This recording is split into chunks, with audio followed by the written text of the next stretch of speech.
카이사르는 영웅인가, 폭군인가? 혼돈의 시대에서 제국을 만든 남자.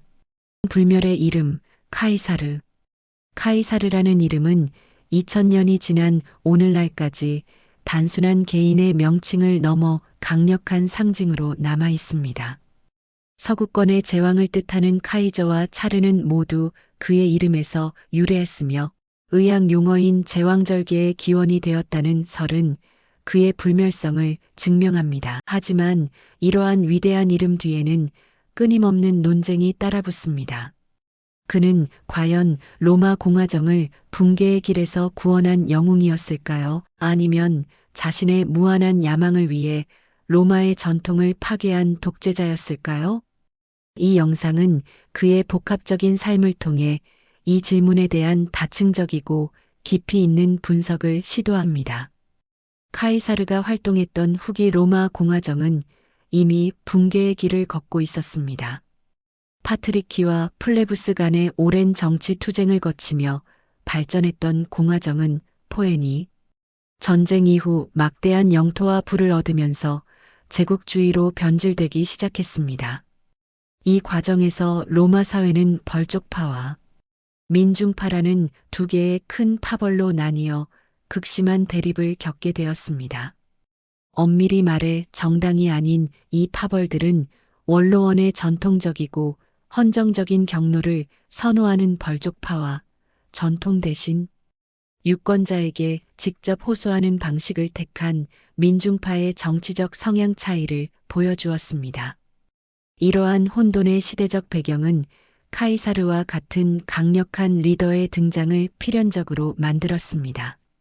카이사르라는 이름의 어원에 대한 다양한 설화는 그의 생애와 겹쳐지며 흥미로운 통찰을 제공합니다. 데플리니우스는 자궁에서 잘 나온이라는 뜻의 제왕절개 수술에서 이름이 유래했다고 주장했으며 이는 그가 제왕적인 존재였음을 강조합니다. 반면 황제 역사는 굵은 머리카락, 밝은 회색 눈 또는 선조가 코끼리를 죽였기 때문이라고 설명합니다. 흥미롭게도 카이사르는 코끼리를 새긴 동전을 직접 주조했는데 이는 그가 여러 설 가운데 코끼리와 관련된 해석을 선호했음을 암시합니다. 이러한 행위는 단순한 성격적 특징이 아니라 그가 자신의 이미지를 능동적으로 구축하는데 얼마나 능숙했는지를 보여줍니다. 코끼리를 잡았다는 이야기는 용맹하고 힘있는 전사의 이미지를 만들고 이는 그의 전 생애에 걸쳐 나타나는 자기 신화화 셀프 -mythologiing의 시작이었습니다. 그는 단순한 귀족이 아닌 전설적인 영웅으로 로마인들에게 각인되고 싶어 했습니다. 제1장 혼돈 속에서 태어나다 기원전 100년 기원전 60년 유서 깊으나 영향력 없던 가문. 카이사르는 유서 깊은 율리우스 씨족 출신이었지만 그의 가문은 정치적으로 별다른 영향력이 없었고 가문에서 배출한 집정관 수도 단 3명에 불과했습니다. 그의 아버지 역시 공화정에서 두 번째로 높은 법무관직 프리터까지 올랐지만 이는 매형이었던 민중파의 거물 가이우스 마리우스의 영향력 덕분이었을 것으로 추정됩니다. 그의 어머니인 아우렐리아 코타는 여러 집정관을 배출한 영향력 있는 가문 출신이었으며 이러한 배경은 젊은 카이사르가 정치계에 진출하는데 중요한 발판이 되었습니다. 마리우스와 술라의 시대 카이사르의 유년기는 그의 숙부 마리우스와 마리우스의 부관이었던 루키우소 코르넬리우스 술라 간의 내전으로 점철된 시기였습니다. 마리우스는 민중파의 대표, 술라는 벌족파의 대표로 이들의 갈등은 로마 사회를 두 동강 내고 피로 물들였습니다. 젊은 카이사르는 이 내전의 소용돌이에 직접 휘말리게 됩니다. 숙부 마리우스와 사돈 킨나가 주도한 민중파 정권이 술라파를 잔혹하게 숙청한 뒤 술라가 미트리다테스 전쟁을 끝내고 로마로 돌아와 마리우스파를 제거하면서 상황은 역전됩니다. 마리우스의 조카이자 킨나의 사위였던 카이사르는 술라의 살생부에 이름이 올라 죽음의 위기를 겪기도 했습니다. 그는 어머니 쪽 친척들의 도움과 베스타 여사제들의 간청으로 간신히 목숨을 건졌으며 이때 술라가 카이사르라는 젊은이에게서 수많은 마리우스를 본다고 말했다는 일화는 그의 잠재된 위협을 미리 감지한 것으로 해석됩니다.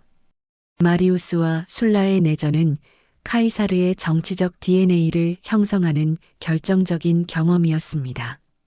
그는 공화정의 전통적인 정치 시스템인 민회, 원로원, 선출직 공직자가 군사력을 등에 업은 특정 인사들의 힘 앞에 얼마나 무력해질 수 있는지 목격했습니다.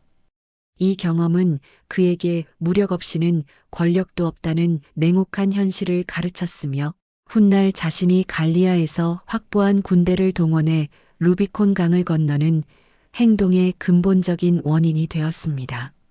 그는 술라의 방식을 모방하면서도 정적에 대한 관용이라는 새로운 전략을 추가하여 더 나은 결과를 얻고자 했습니다.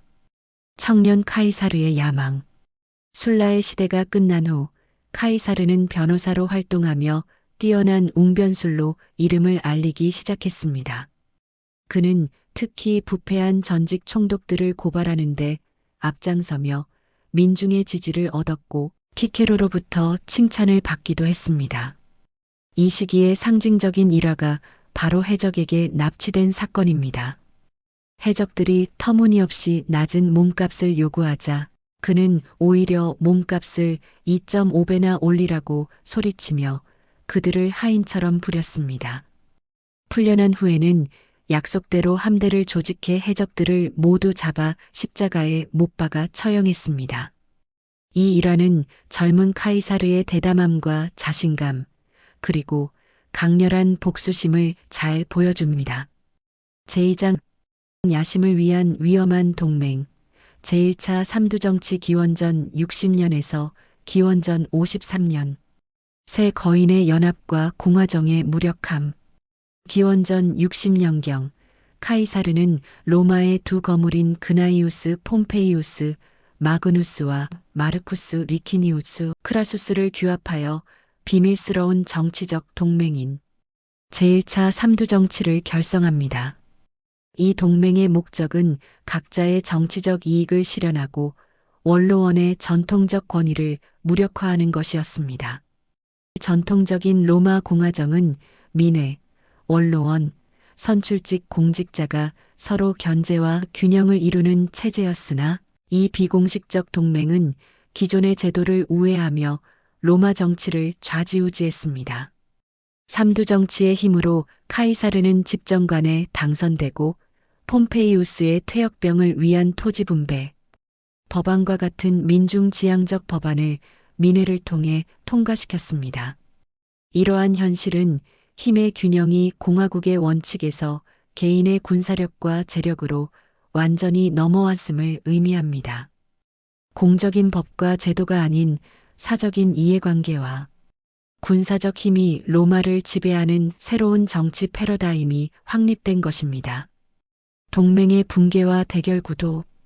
제1차 삼두정치는 카이사르의 외동딸이자 폼페이우스의 아내였던 율리아의 죽음으로 균열이 시작되었고 동맹의 재력가였던 크라수스가 파르티아 원정에서 대패하여 전사하면서 두 명의 거인만이 남게 됩니다. 원로원파는 이 틈을 파고들어 폼페이우스를 회유하며 카이사르와 대립하게 만들었습니다. 크라수스의 죽음으로 이 사적 동맹이 깨지자 로마는 다시 내전의 소용돌이로 빠져들 수밖에 없었습니다. 공화정의 껍데기는 남아 있었지만 그 본질은 이미 무너진 상태였습니다. 제3장 승리와 명성을 거머쥔 갈리아 정복 기원전 58년 기원전 50년. 영광의 8년 전쟁과 천재적인 전술. 제1차 삼두정치의 힘으로 갈리아 속주 총독직을 확보한 카이사르는 8년간의 정복 전쟁에 돌입합니다. 그는 헬베티족을 격파하고 라인강을 건너 게르만족을 응징하며 심지어 도버 해협을 건너 브리타니아 영국까지 침공했습니다. 이 전쟁의 정점은 알레시아 공방전입니다. 카이사르는 요새 안에 베르킨 게토릭스 8만 명과 외부의 갈리아 증원군 26만 명을 동시에 막기 위해 전대미문의 이중 포위망을 구축했습니다. 약 5만 명의 병력으로 30만 명이 넘는 적을 상대한 이 전투는 카이사르의 군사적 천재성을 보여주는 역사적 사례로 기록되었습니다. 그는 높은 망루에 올라 전투 상황을 한눈에 보며 지휘했고 가장 치열했던 북쪽 전선에는 직접 증원군을 이끌고 뛰어들었습니다. 로마를 뒤흔든 전리품. 갈리아 전쟁은 로마와 카이사르에게 막대한 경제적 이득을 안겨주었습니다. 약 100만 명의 갈리아인이 노예로 끌려왔으며 이는 로마의 농업, 광업, 건설업에 저렴한 노동력을 제공했습니다. 또한 엄청난 양의 금과 은이 로마로 유입되어 로마의 금값이 25%나 하락할 정도였습니다. 이러한 막대한 부는 로마 시장에 유입되어 물가를 떨어뜨리고 일반 시민들의 생활 수준을 향상시켰습니다. 이 모든 경제적 이득은 궁극적으로 카이사르의 개인적인 정치 자산이 되었습니다. 그는 이 돈으로 올림픽보다 3배나 큰 규모의 축제를 열고 공공행사를 개최하여 민중의 열렬한 지지를 얻었고, 이는 그가 원로원을 무시하고 군사적 힘을 바탕으로 로마를 장악할 수 있는 기반이 되었습니다. 제사장 마르쿠스 주사위는 던져졌다. 루비콘을 건너다. 기원전 49년 기원전 45년. 피할 수 없는 대결. 갈리아 전쟁의 영웅이 된 카이사르의 명성과 권력은 폼페이우스와 원로원에게 위협이 되었습니다.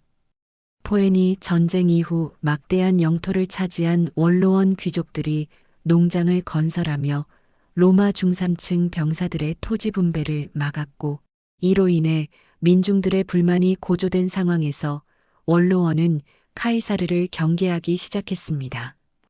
원로원은 카이사르에게 군대를 해산하고 이탈리아로 돌아오라고 명령했고, 이는 사실상 그의 군사력을 포기하라는 최후 통첩이었습니다.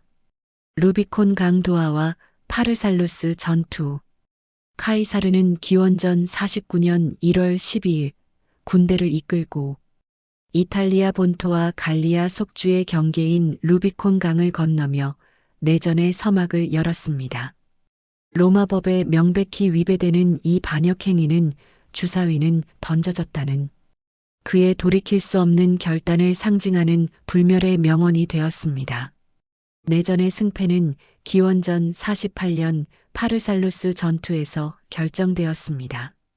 이 전투에서 카이사르 군은 폼페이우스 군에 비해 압도적인 수적 열세에 놓여 있었습니다. 이처럼 절망적인 수적 열세에도 불구하고 카이사르는 기병 돌격을 예상하고 예비대를 숨겨두는 기발한 전술로 완벽한 승리를 거두었습니다. 패배한 폼페이우스는 이집트로 도망쳤으나 배신당해 살해당하고 맙니다. 승자의 관용. 내전에서 승리한 카이사르는 술라와 달리 정적들에게 관대한 정책을 펼쳤습니다. 그는 폼페이우스파 인사였던 키케로와 마르쿠스 브루투스를 용서하고 공직을 유지하게 해주는 등 잔인한 보복과 숙청을 피했습니다.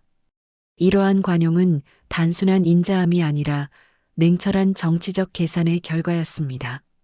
그는 술라의 전철을 밟지 않았습니다.